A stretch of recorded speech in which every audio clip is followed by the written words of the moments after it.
This is a quick video about when to convert a lead to an opportunity.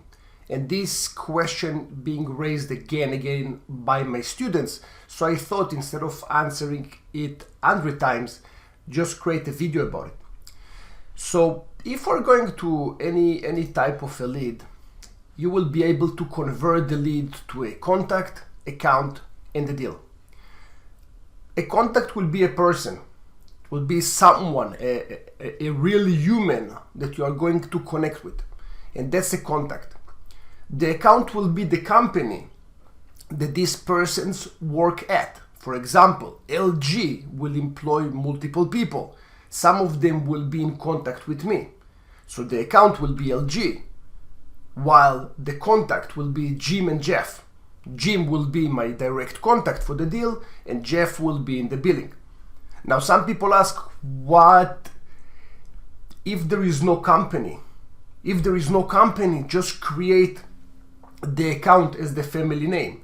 And then you will have in the family name the Isaac family, while Lior and Galit will be, both of them, will be contacts under this family.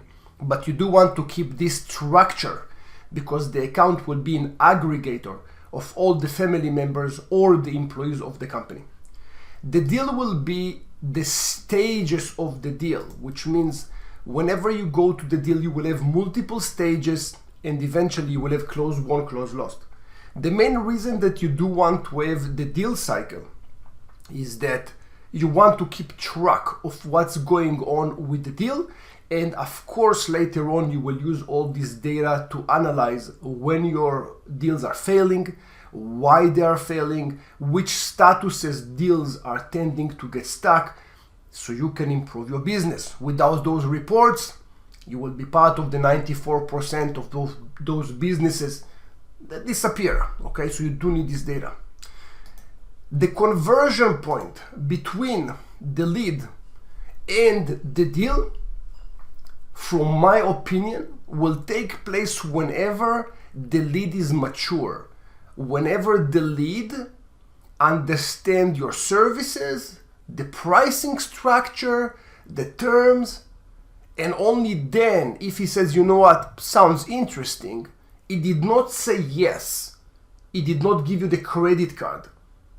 He just said it's interesting, I like to proceed, maybe a demo meeting, maybe a physical appointment, maybe a trial version of the product. This is when you click on convert and you convert it into a deal. Okay, so it's not about lots of people having the lead as the deal. So whenever the lead is done, then they are converting it to a deal or maybe keeping it as a lead. If you don't use the same process that I told you, you do not have meaningful data and you don't have meaningful reports. So you will not be able to take advantage of all the goodies that Zoho gave you, and you will not be able to produce quality reports. Okay, quick session. I hope it made sense. I will see you in the next session.